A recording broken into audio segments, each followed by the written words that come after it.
Hello friends, मैं हूं आपका दोस्त संजीत कोडर एनसी लैंग्वेज सीखने की सीरीज में। आज हम देखेंगे कि रिकर्शन क्या होता है। देखिए, रिकर्शन एक ऐसा टॉपिक है जिसमें हमेशा कंफ्यूजन होता है।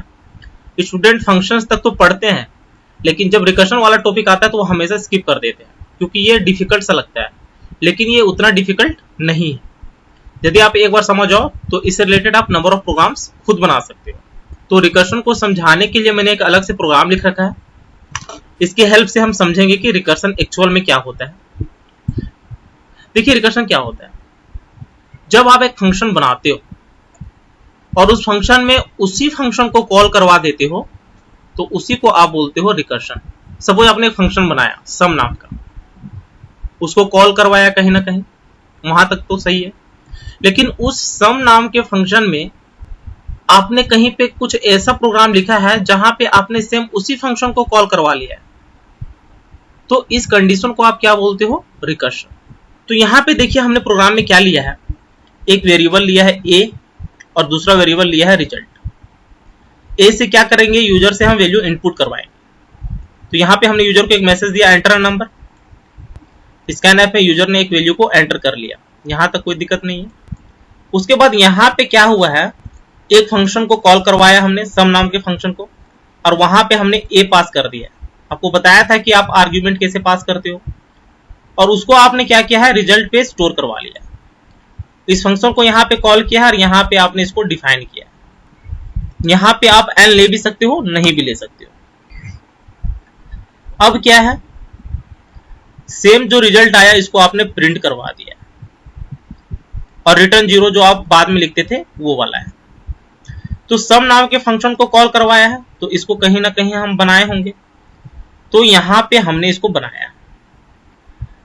सम नाम का फंक्शन यहां पे बनाया गया है, यहां पे एक पैरामीटर लिया गया है n, जो आपने वैल्यू भेजा वो n पे आया होगा।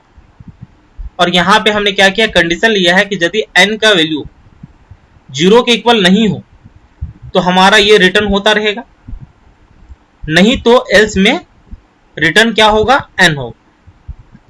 यहां पे आप चाहो तो नीचे भी ले सकते थे, कर्ली ब्रैकेट आप ले भी सकते हो, नहीं भी ले सकते हो। कहीं कहीं पे इफ एल्स कंडीशन लोगे तो कर्ली ब्रैकेट आप दे भी सकते हो, नहीं भी दे सकते हो। तो ये हमारा प्रोग्राम है। तो जो यहां पे आपने कंडीशन चेक करवाया है कि n नॉट इक्वल टू 0, तो ये जो आपने रिटर्न में करवाया है इसको समझना सबसे ज्यादा इंपॉर्टेंट है, क्योंकि इसी से सारा रिकर्शन का कॉन्सेप्ट छिपा हुआ है। तो सपोज यहां पे आपने एंटर में 3 एंटर किया, वो 3 n पे चला गया। यहां पे कंडीशन चेक होगी, n नॉट इक्वल टू 0 मतलब 3 not equal to 0, condition true, तो return n plus sum n minus 1, n की वैल्यू 3 प्लस सम n की वैल्यू 3, तो 3 माइनस 1 2। तो सम 2 मतलब फिर आपने सम को कॉल कर लिया है, फिर आपने एक फंक्शन को कॉल कर दिया है। अब ये मेमोरी ब्लॉक में कैसे चल रहा होगा उसको समझते हैं। ये देखिए, इससे आपको बहुत ही ज्यादा क्लियर हो जाएगा। देखिए, सबसे पहले यहां पे आपने मेन मेथड में ए यूजर से लिए हो, सम पे 3 आर्गुमेंट पास किए हो, ये 3 यहां पे आ गया, n की वैल्यू 3 थी। यहां पे कंडीशन चेक हुआ, if n not equal to 0, तो कंडीशन इसको ट्रू मिला, तो ये वाला रिटर्न हो गया।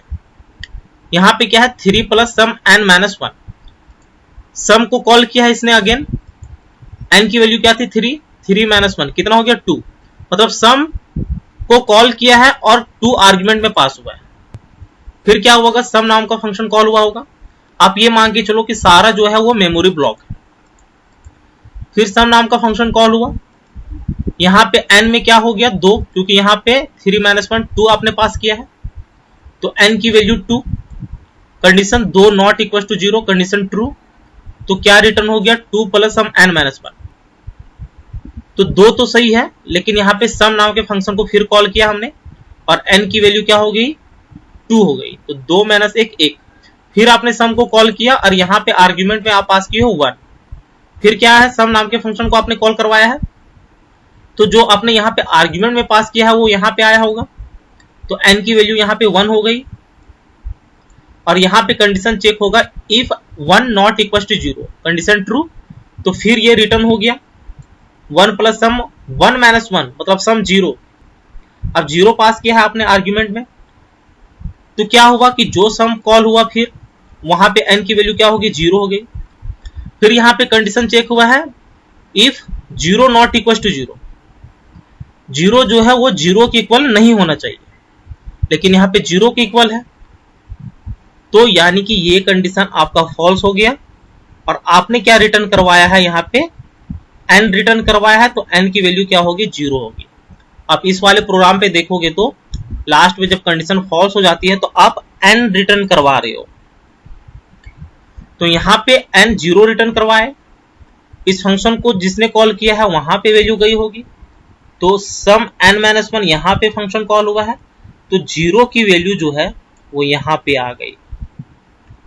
1 प्लस 0 1, इस फंक्शन को कॉल कहां पे हुआ है, यहाँ पे हुआ है, तो 1 यहाँ पे आ गया।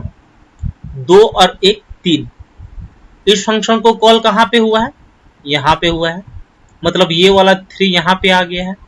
3 प्लस 3 6, इस फंक्शन का कॉल कहां पे हुआ है, यहाँ पे हुआ है, तो यहाँ पे 6 आ गया। और ये फाइनली आप किसमें असाइन किए हो, रिजल्ट नाम के वेरिएबल पे असाइन किए हो, और उसी को आपने प्रिंट करवा दिया है। मतलब आपने इनपुट में 3 भेजा और रिटर्न में आपका क्या आ रहा है, सब में 6 आ रहा है रिकर्सन के थ्रू। तो इस तरह आपका प्रोग्राम चल रहा था। तो ये प्रोग्राम हम कोड ब्लॉक्स में भी देख लेते हैं।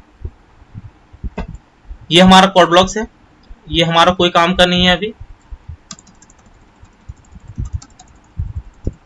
यहां पे आप बनाओ इंट n कॉमा रिजल्ट,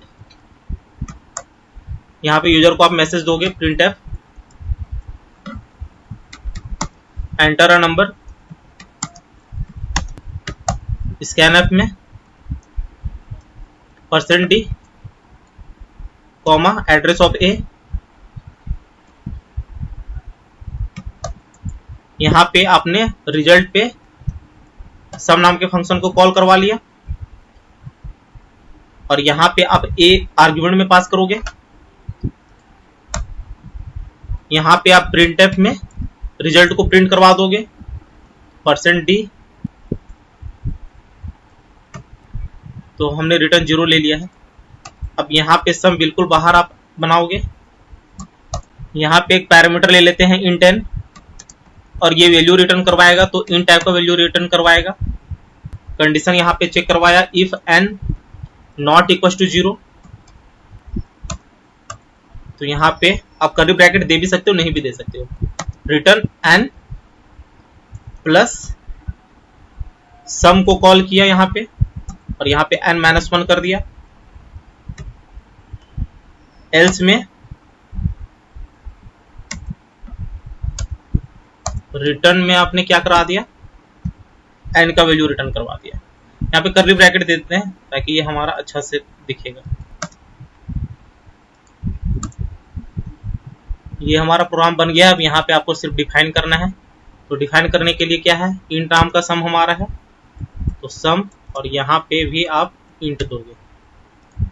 इसको सेव किया, कंपाइल एंड रन किया, तो देखिए यहाँ पे एरर आ रहा है। यहाँ पे n हमने लिया है वैल्यू पे वेरिएबल में,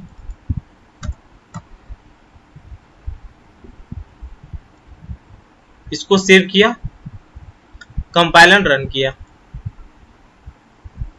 क्योंकि एंटर नंबर पूछ रहा है। तो सपोज हमने यहाँ पे 3 एंटर किया है, अब देखिए आपका यहाँ पे 6 रिटर्न हो रहा है।